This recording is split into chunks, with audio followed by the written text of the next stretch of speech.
Olá, muito boa tarde. Você que acompanha a programação da ILTV, hoje no programa Mercado de Trabalho, nós vamos falar sobre um assunto muito interessante, o profissional do futuro. Nós vamos fazer um bate-papo com o Walter Longo, ele que é especialista em inovação e transformação digital, publicitário, é administrador de empresas com pós-graduação na Universidade de Califórnia. Walter Longo é empreendedor digital, palestrante internacional e sócio-diretor da Unimark Comunicação. Nesse programa nós vamos responder algumas perguntas interessantes. Por exemplo, qual é o perfil do profissional do futuro? Quais características e habilidades ele deve ter? Nós sabemos que a tecnologia está mudando o mundo. A inteligência artificial está excluindo milhões de pessoas do mercado de trabalho. As pessoas não têm ideia do tamanho da mudança que nós estamos passando. Sim, ela já começou. A substituição de empregos por robôs e softwares já é uma realidade. Cerca de 50% dos empregos que hoje existem vão simplesmente deixar de existir nos próximos 15 ou 20 anos. Isso inclui professores, médicos e até mesmo advogados. Sim, já tem muitas disputas judiciais sendo resolvidas até por robôs. Se por um lado nós temos milhões de empregos desaparecendo, nessa nova era digital, muitos novos empregos vão surgir. Algumas pessoas comparam esse período com a Revolução Industrial. Só que na época da Revolução Industrial, mesmo as pessoas que não tinham uma boa qualificação ainda conseguiam emprego na indústria, apertando parafuso, linha de produção. Nós estamos vivendo num cenário, numa realidade totalmente diferente.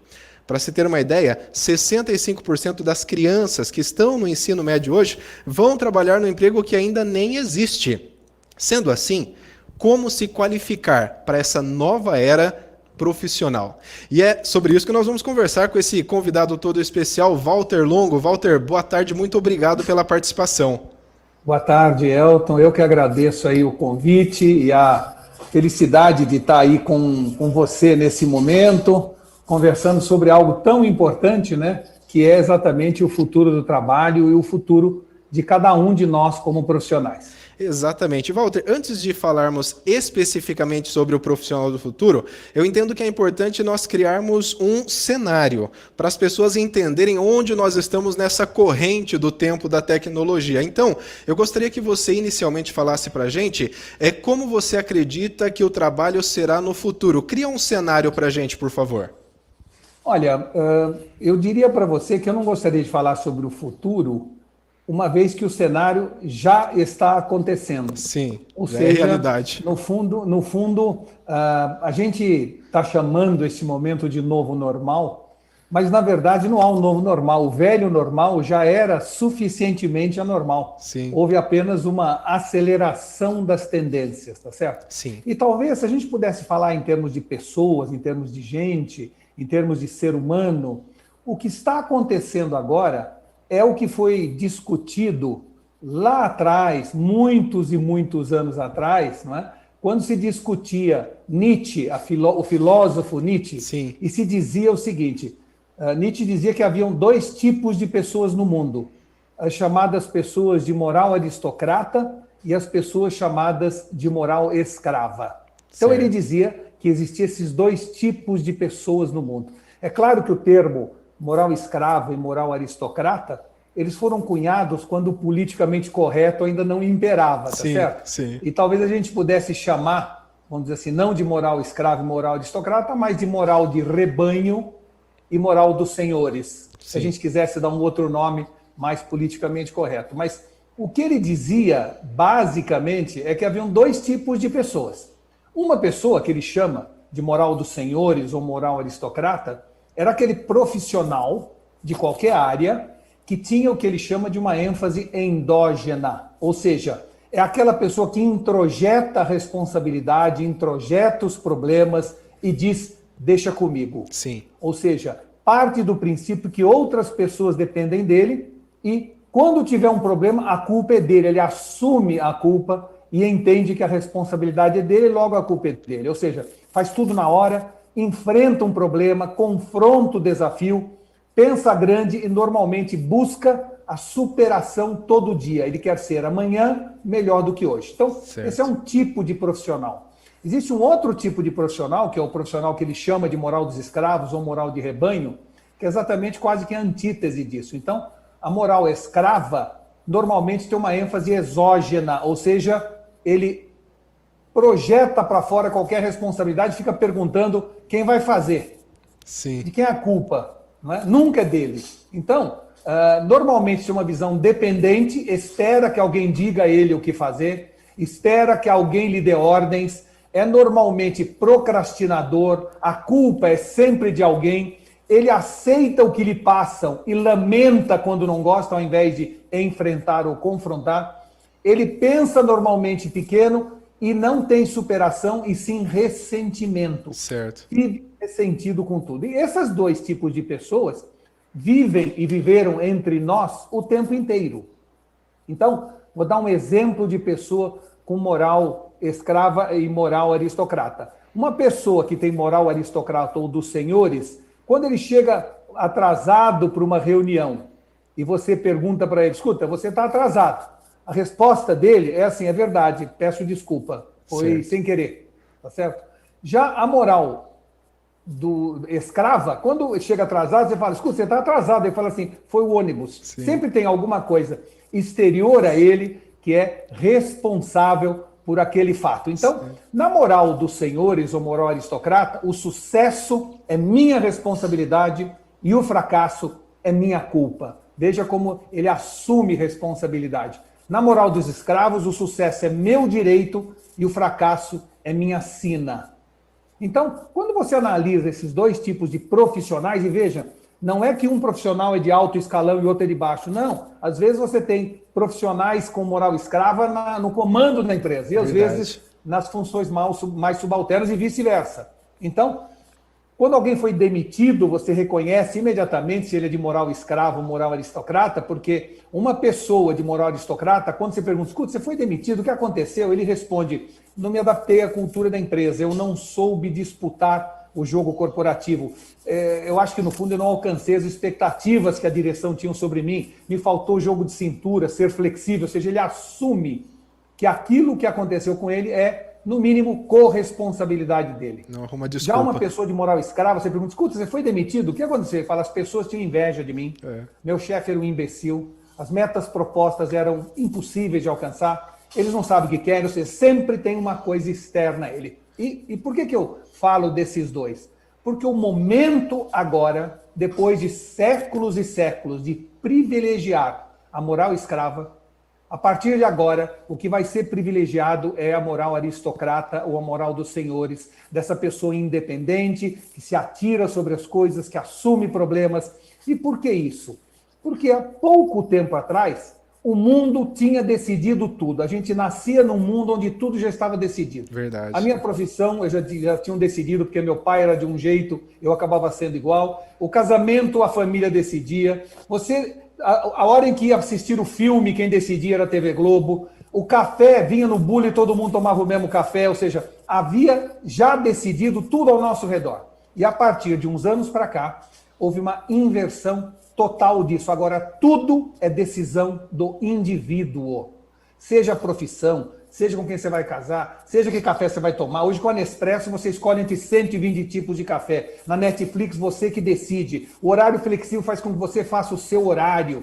E o mundo está caminhando de maneira célere para privilegiar as pessoas de moral aristocrata, as pessoas que a gente diz são donas do seu destino. E daqui para frente, no mundo profissional, a visão é o seguinte, nós precisamos esculpir-nos a nós mesmos.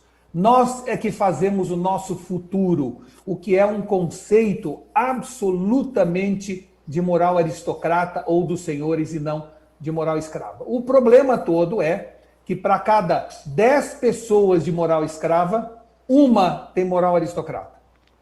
Infelizmente, no mundo é assim, porque sempre o privilégio foi, eu vou ser um funcionário público, vão decidir o que eu vou fazer, vão me dar as ordens, horário para chegar, horário para sair, e a escola já forma alguém com moral escrava. Verdade. Eu tenho que usar uniforme, tem horário de entrada e de saída, tem que fazer lição de casa, não pode falar na classe. Pensa que você vai moldando as pessoas a se sentirem mais confortáveis quanto mais as pessoas dizem para ela o que fazer. Sim. E hoje nós estamos entrando num momento de grau de liberdade excessiva ou extrema, aonde quem é dono do seu destino vai se sentir à vontade. E quem não é dono do seu destino vai se sentir absolutamente desconfortável. Então, estamos num momento do mundo de virada. Portanto, eu falei até agora, como você vê, quase nada de tecnologia. Verdade. Eu falei de um novo momento do mundo, onde a forma como nós encaramos nossa vida é que vai determinar o sucesso ou fracasso. Mas aí surge uma pergunta, Walter, como que as pessoas podem se preparar para isso? Porque é uma mudança tamanha. Exato, as pessoas podem se preparar. Primeiro, é importante a gente entender o seguinte: pessoas nascem já com mais tendência à moral escrava ou moral aristocrata. Sim. Mas isso não é um destino traçado e irreversível. Você pode sim, através da sua existência, alterar a sua essência. Certo. Então, mesmo que a sua essência seja de uma pessoa mais acomodada, mais de querer obedecer, mais de querer, vamos dizer assim, que as coisas cheguem até você já feitas, etc., você pode alterar a sua existência apesar da sua essência. Então, eu acredito que é o seguinte: pessoas não mudam, Elton, mas podem encontrar um outro endereço que já existe dentro delas. Certo. Eu acredito muito que é possível você alterar o seu comportamento. E a moral aristocrata, moral escrava, também tem a ver com cultura corporativa. Existem empresas que criam um clima de cultura mais favorável para a moral aristocrata ou mais favorável para a moral escrava. Então, Verdade. você tem, primeiro, como eu nasço; segundo, a minha existência inteira, que eu posso ir contra uma tendência ou aceitar a tendência; e terceiro, você tem a cultura corporativa das organizações, que incentiva mais um lado ou outro de cada um de nós. Você entrou num ponto interessante. Você falou que a pessoa precisa mudar, mas a própria empresa, ou as empresas também precisam fazer esse ajuste. Como que a empresa ela pode formar profissionais do futuro, já começar a trabalhar isso? Olha, a primeira coisa é criar uma cultura corporativa baseada na meritocracia. Certo. Ou seja, entender que pessoas são diferentes e merecem atenção, respeito, remuneração diferenciados. Então, se eu tenho duas pessoas, para pegar um exemplo singelo, duas pessoas no telemarketing, um ao lado do outro. Um trabalha muito animado e motivado, sempre que atende um telefone, tenta resolver o problema, certo. Mesmo que o problema não seja com ele, vai atrás da solução. Portanto, uma pessoa de moral aristocrata, que vai em busca do problema, aceita e resolve. Certo. E tem do lado dele alguém que diz: isso não é comigo, atende o telefone com má vontade, é uma pessoa displicente. E por lei, até agora, e por cultura corporativa, os dois recebem o mesmo salário, o mesmo benefício, o mesmo incentivo, o mesmo vale-refeição. Verdade. Ora, fica claro que 3 meses depois dessa convivência, quem tinha moral aristocrata vai ver que esse esforço adicional não está sendo compensado. E vai tender a se transformar numa pessoa de moral escrava. Então, nós temos hoje nas empresas, convivendo um aos lados dos outros, um grupo de divergentes, que são essas pessoas que não querem ser mandados, querem tomar decisões. Sim. Tem um grupo de complacentes, que são aqueles que aceitam o que vem, e tem um grupo de displicentes, que, se puder, não fariam nada. Sim. E quando o chefe vira as costas, entra no Facebook ou no Instagram. Verdade. Então, no fundo, divergentes, complacentes e displicentes estão dentro da empresa. Como é que você separa um do outro? Através da meritocracia.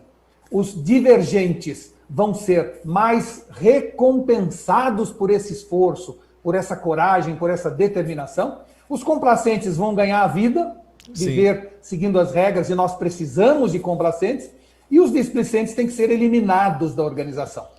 Então, esta é a tônica como uma empresa deve, vamos dizer assim, gerir seus recursos humanos daqui para frente, dando lugar para rebeldes, que não podem ser muitos, né? O grande volume é sempre dos complacentes, que vão seguir ordens, mas você tem que ter um grupo de divergentes que estão lá para incomodar a direção, para perguntar o porquê não, para ir além do que foi combinado, para discutir autoridade, porque são eles que vão nos ajudar a entrar nessa nova era de tantas mudanças. Fazer as mudanças necessárias. Ô Walter, você falou sobre requalificação. A pergunta que eu te faço é, nessa era de revolução tecnológica acelerada que nós estamos vivendo, será que haverá tempo para que as pessoas possam se requalificar, tendo em vista o que você falou, que a maior parte das pessoas não estão nem aí para nada? É interessante a sua pergunta, porque grandes transformações estão ocorrendo, não apenas em tecnologia, mas também no social, vamos dizer assim, nas relações humanas, né? Então, eu comentei agora há pouco que uma grande mudança, que antigamente tudo estava decidido, agora nós temos que tomar decisões.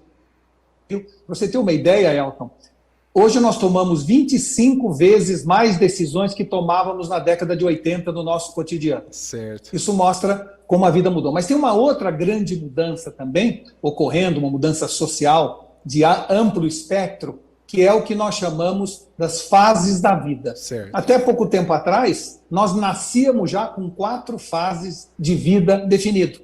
Na infância, a gente vamos dizer, a obrigação de brincar. Na fase de jovem, nós tínhamos a obrigação de estudar. Sim. Depois, na fase adulta, de trabalhar.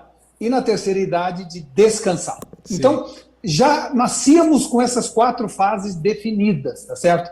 E o que a gente percebe que mudou e mudou muito é que daqui para frente não é mais assim. Daqui para frente nós vamos estar brincando, estudando, trabalhando e de alguma forma descansando o tempo inteiro. Eu às vezes me pego na empresa assistindo um episódio, terminando um episódio de Netflix, quando chego em casa estou abrindo uma planilha de Excel. E agora, nessa pandemia com o homework, nós estamos o tempo inteiro misturando essas 4 coisas ao mesmo tempo, tudo junto e misturado. Então, o que acontece de grande mudança é o conceito de lifelong learning. Certo. Pessoas agora não apenas vão ter que vão ter que mudar sua atitude perante a vida, assumindo mais responsabilidade, sendo dono do seu destino, vamos dizer assim, tomando para si as responsabilidades, esculpindo a si mesmo. Sim. Em termos profissionais, mas principalmente vão ter que passar a vida inteira estudando, e daí o conceito de lifelong learning.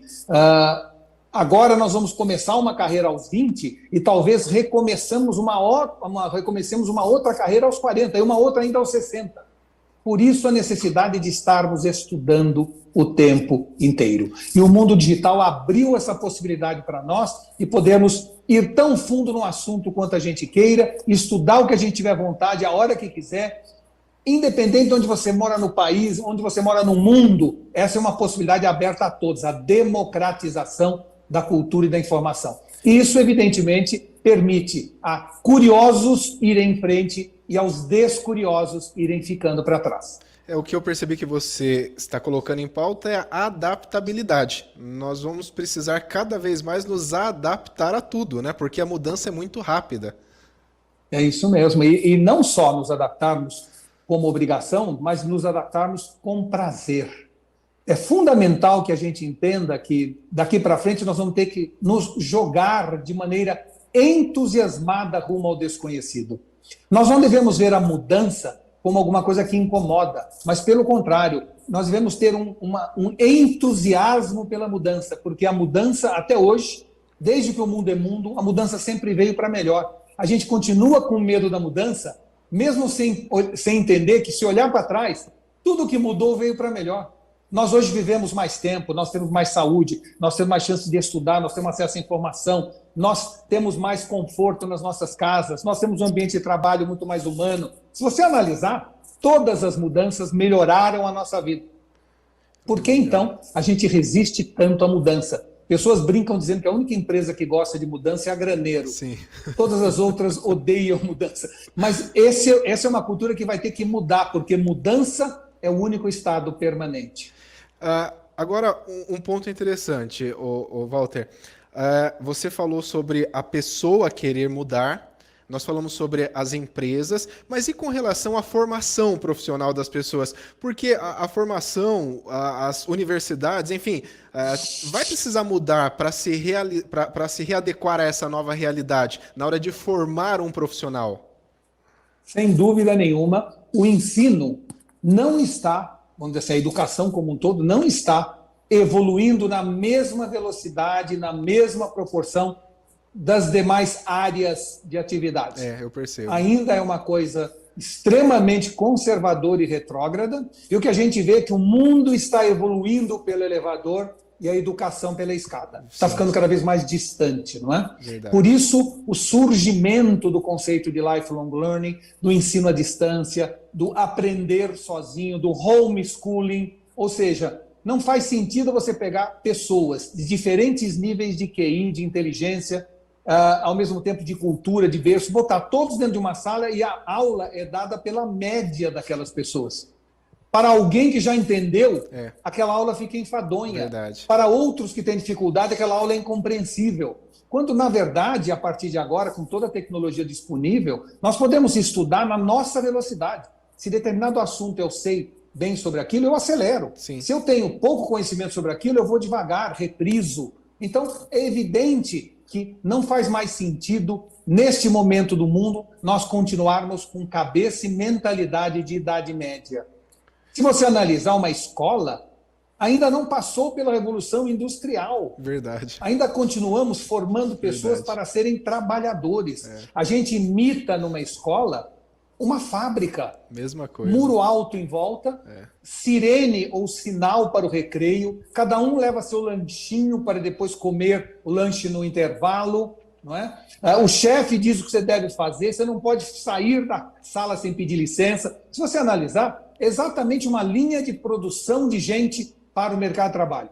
Não são pessoas feitas para serem homens ou mulheres, para serem seres humanos. Nós estamos criando pessoas para serem trabalhadores. E aí entra a inteligência artificial, que vai competir em pé de igualdade com quem é treinado para ser trabalhador, com quem não desenvolveu a imaginação, com quem não sonha, com quem não ousa. Porque para fazer trabalhos repetitivos e decorados, a inteligência artificial veio para ficar. Agora entra um ponto interessante que eu quero colocar em pauta aqui. Walter, você falou sobre a inteligência artificial e tudo mais.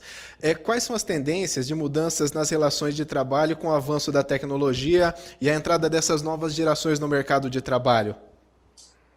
Nesse momento, o mundo, Elton, está numa enorme discussão até que ponto a inteligência artificial vai roubar empregos, né? Vai substituir o homem. Tem gente, inclusive, que tem medo da inteligência artificial, achando que ela, no futuro, pode dominar o homem, escravizar o homem. Tem muita história de ficção.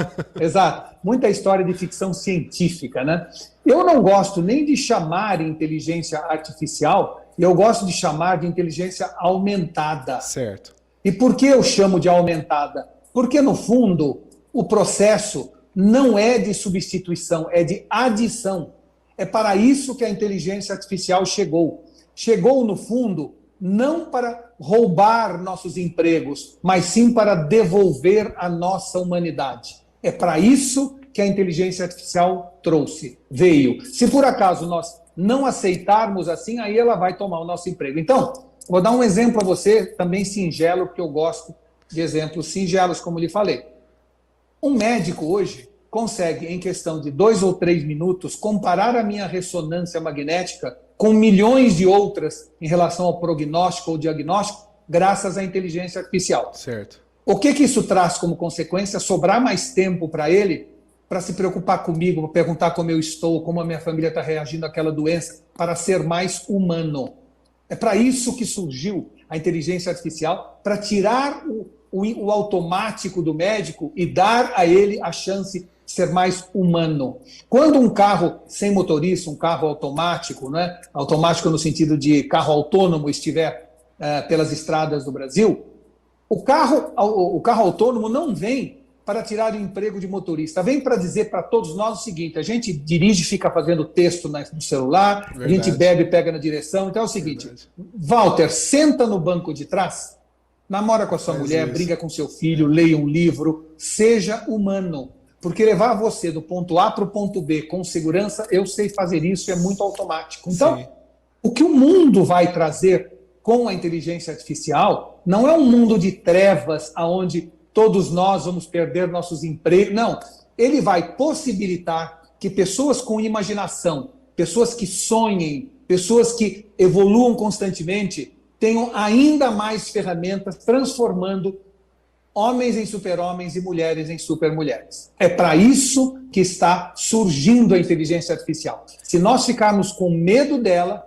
ela vai acabar nos substituindo. Por quê? Porque a gente não deve temê-los como inimigos, e sim aproximá-los como nossos aliados. A inteligência artificial veio para dar a chance de sermos mais humanos. Esse é o futuro que eu acredito, com uma visão muito otimista. Eu gostaria agora de entrar num assunto também muito interessante, Walter, na questão de educação e principalmente relacionado aos pais conseguirem orientar os filhos. Por quê?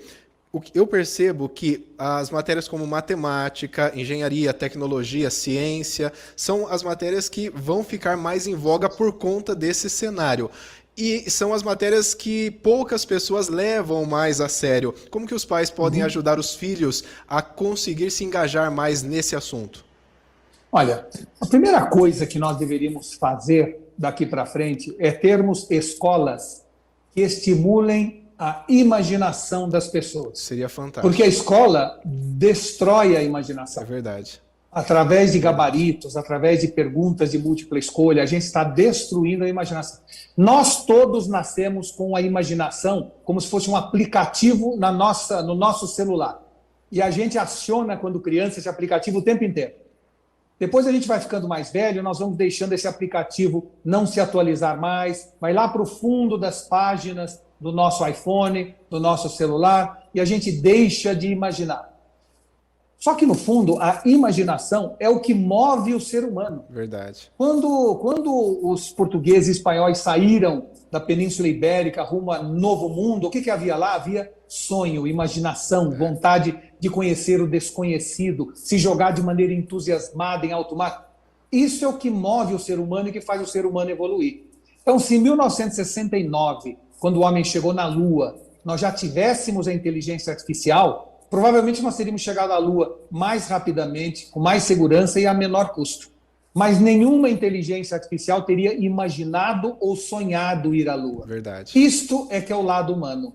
E é isso que nós devemos preservar no ser humano, estimular no ser humano. Então, a imaginação, ela surge quando a gente nasce e depois a gente vai aos poucos deixando ela de lado. Nós precisamos estimular o sonho, a imaginação, a criatividade, porque é aí que é o campo do humano para complementar o campo automático da inteligência artificial. E os pais, se não tiverem nas escolas essa capacidade de estimular a imaginação, devem fazê-lo em casa, Sim. Devem fazê-lo o tempo inteiro. Uma das coisas que mais estimula a imaginação é a leitura. Sim, verdade. Diferentemente do filme, onde tudo que eu vejo alguém já criou, o processo de leitura é um processo de coautoria. Quando eu leio um livro, eu estou criando aquele livro na minha cabeça junto com o autor. Verdade. Tanto isso é verdade que se você lê um livro hoje e lê daqui a 10 anos, é outro livro. É isso Por quê? mesmo. Porque você mudou e o livro muda com você. Então, o estímulo à leitura é uma das coisas mais fundamentais que existe para estimular a imaginação. Porque na leitura a gente exerce esse princípio de coautoria. Outra coisa importante, muita gente está achando que nós não precisamos colocar na nossa cabeça aquele mundo de informação que punhamos antes, porque agora está tudo no Google e quando eu precisar está lá, atualizado e condensado já para mim. Só pesquisar. Isso é verdade, ou seja, quando eu precisar de alguma coisa está no Google. Só que tem uma coisa, quando eu não embarco aquilo tudo na minha cabeça, meus neurônios não fazem sinapse. Sim. Então, no momento em que eu, quando pequeno na minha escola, não tinha a capacidade de guardar o conhecimento em algum lugar, eu guardava tudo na minha cabeça. Não tinha hard disk, não tinha pendrive, não tinha nada.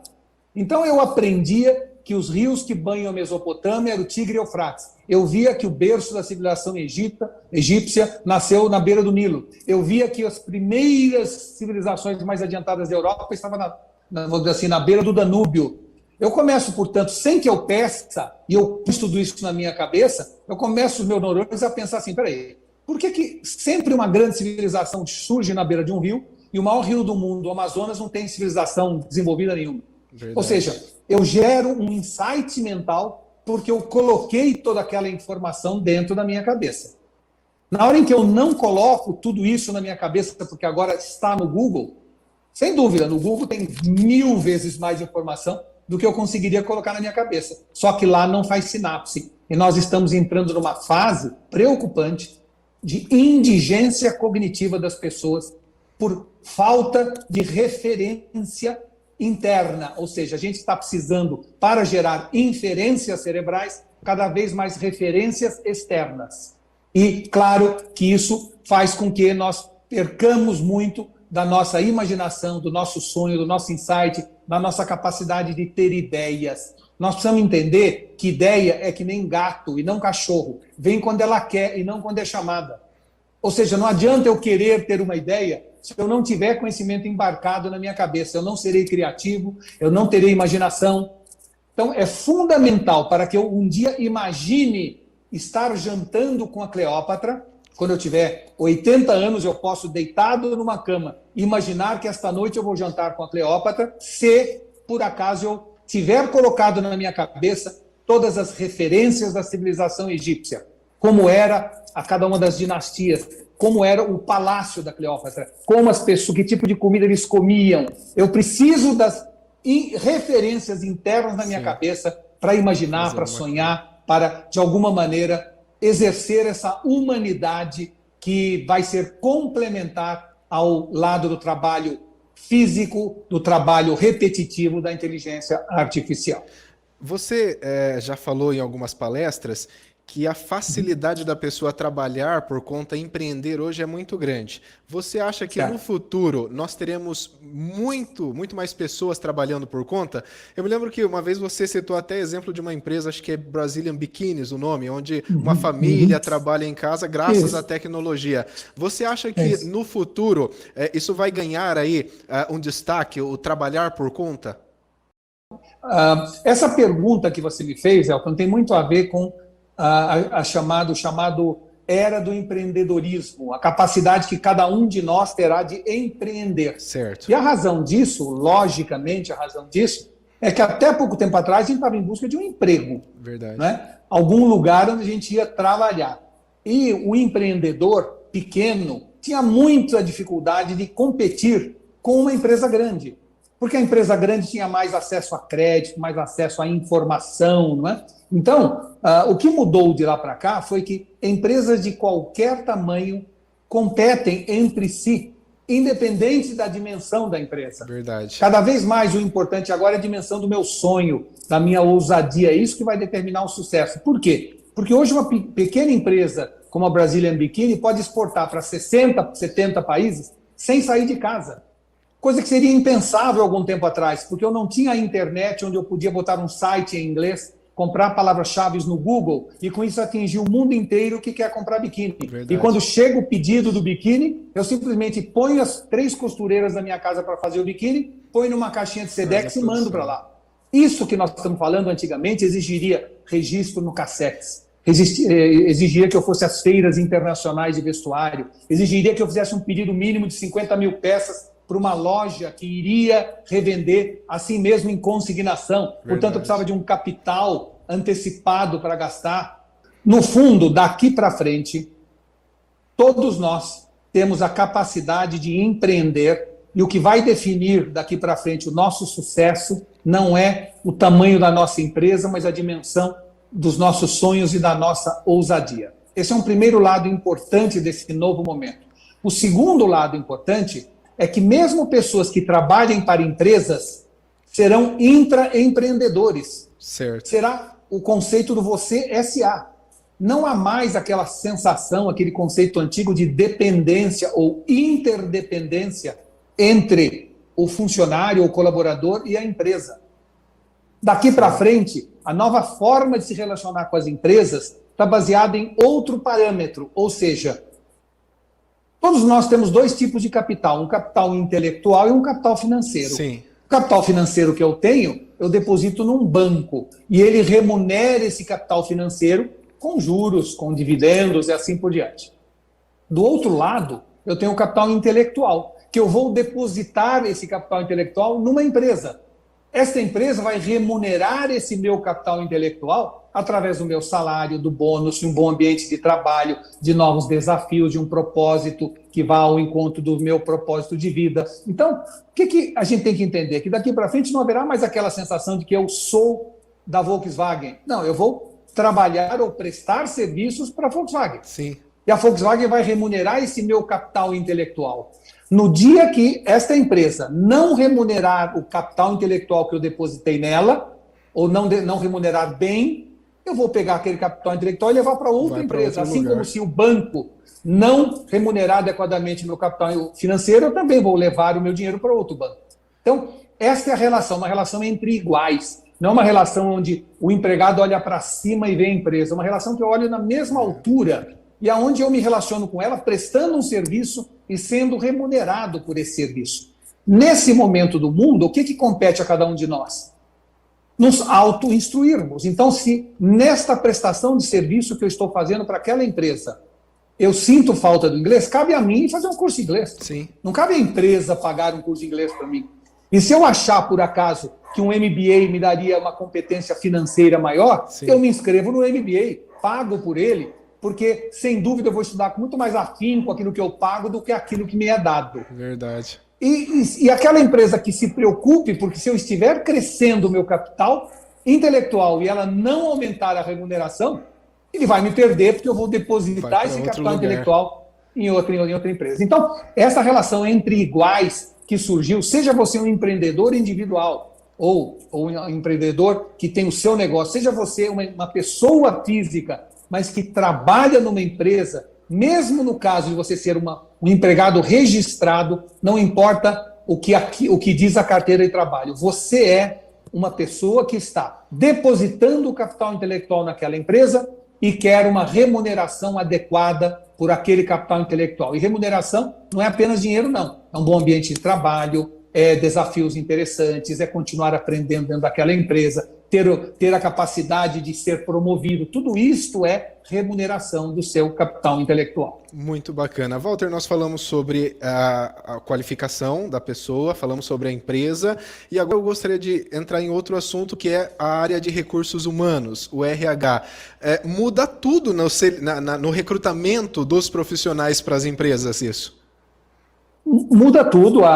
Vamos dizer assim, tudo isso que eu falei a você, que essa saída da Idade Média, né, para um novo momento do mundo, onde a meritocracia prevalece, onde o indivíduo é aquela pessoa hoje que deve ser avaliada, não mais como grupo disforme, mas cada um individualmente. A área de recursos humanos tem que implementar nas empresas a meritocracia. Tem que estar de olho 24/7 em quem está performando além, quem está performando dentro da expectativa e quem está performando abaixo. E remunerar adequadamente de acordo com o esforço, competência ou inteligência de cada um. Essa sensação gera a necessidade da área de RH criar dentro da empresa um espírito que nós chamamos de coopetição, que é a capacidade de cooperar simultaneamente a capacidade de competir. Competir também. É a competição bem dosada que vai trazer o sucesso para aquela organização. Essa capacidade que todos nós temos de colaborar, e se você só tiver uma cultura colaborativa, há um esgarçamento e uma tranquilidade do tecido social da empresa. Por outro lado, se você cria um ambiente só competitivo, também esgarça, porque as pessoas se degladiam, escondem as coisas umas das outras, gera fofoca. Então, você tem que criar um espírito de meritocracia competitiva. É isso que vai levar a empresa para frente. As pessoas que estão dentro dessa empresa vão entender que vão competir por aquela promoção, mas que tem que colaborar com todo mundo, porque não adianta você ganhar uma promoção numa empresa que está indo mal. E para que a empresa vá bem, todo mundo tem que ir bem. Então, é essa visão competitiva que deve prevalecer, e isso é, sem dúvida, a missão da área de RH. Legal. Walter, na sua opinião, no futuro, o profissional ele vai ser uma extensão da máquina ou a máquina uma extensão do profissional? Sem dúvida que não haverá essa sensação de extensão. Nós teremos áreas inteiras da área do trabalho que serão, vamos dizer assim, ficarão a cargo do chamada inteligência artificial. Você mesmo citou logo no início de que até a justiça já está para tomar decisões se utilizando da inteligência artificial, mas a velocidade com que a inteligência artificial vai analisar casos pregressos, casos anteriores, para dar ao juiz muito mais acuidade da informação, vai dar ao juiz mais tempo de julgar, de pensar, de se preocupar em fazer justiça de maneira muito mais isenta. Sim. Porque senão ele fica naquele monte de processos, perdido naquilo, e acaba não tendo a melhor decisão. Da mesma forma, eu acho que em qualquer outra área do segmento, como eu falei do médico, por exemplo, quanto mais a inteligência artificial preencher as papeletas que o médico tem que fazer ao sair vamos dizer assim, da visita ao paciente, vai dar mais tempo a ele para ficar com o paciente, para dar assistência, para dar um conforto, para dar um carinho, para explicar, para ser didático com aquele paciente. Então, eu acho que, no fundo, não é que um é extensão do outro, nem o outro é extensão do um.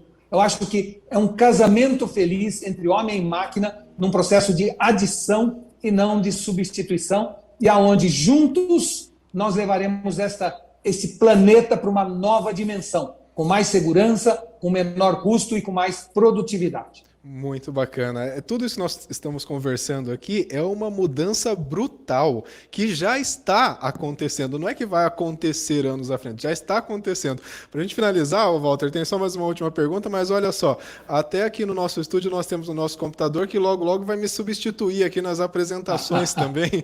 E é engraçado porque eu sou da área de marketing, eu sou formado em marketing, e quando eu me formei lá em 2003, 2004, nós precisávamos de um volume de informações, coleta de dados, era muito mais difícil.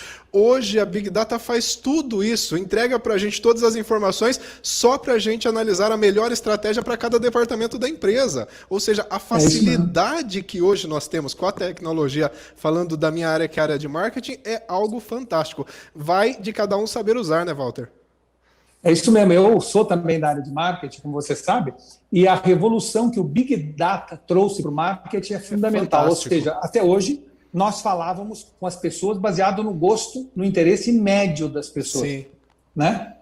E agora não, agora você pode falar com milhões de pessoas individualmente coisas diferentes, a custos permissivos.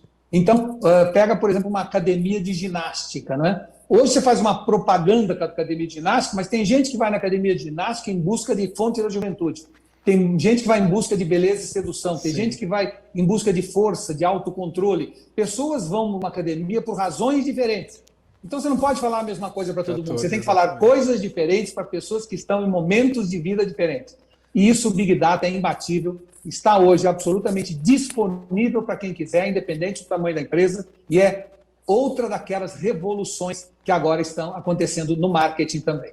Diante de tudo isso que nós falamos aqui, Walter, esse novo cenário, o profissional do futuro, a adaptação que as empresas elas também vão ter que fazer, qual é a sua expectativa ou a sua perspectiva para o futuro? Olha, a minha vamos dizer assim, expectativa para o futuro nesse momento é uma expectativa extremamente otimista. Eu tenho visto hoje em dia, durante essa pandemia, muita gente pessimista. Tenho visto pessoas da direita ou da esquerda olhando nosso país e outras pessoas olhando o mundo com enorme pessimismo, com a sensação de que está tudo pior. E não está tudo pior. Vamos entender este momento como uma franja no tempo. Nós estamos no momento que o Shel Silverstein chama de Tesseract. Tesseract é um momento do mundo quando o que valia já não vale mais. Sim. E o que passa a valer ainda não substitui o anterior em todas as suas dimensões. Esse é o nome que ele dá, Tesseract. Nós estamos nessa franja do tempo, onde a gente não pode recuar e não sabe o que vem por aí.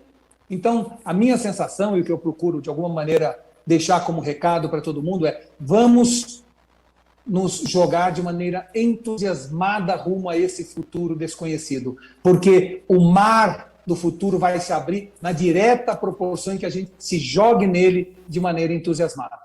Até hoje, se a gente olhar para trás e fizer uma viagem regressiva, nós vamos ver que, independente dos problemas que o mundo enfrentou, nós saímos deles mais fortes e melhores. não tem por que não ser a mesma coisa desta vez. E eu tenho muita confiança que já já nós vamos estar olhando tudo que estamos passando agora como um momento ruim que ficou para trás e um grande porvir vai apenas começar.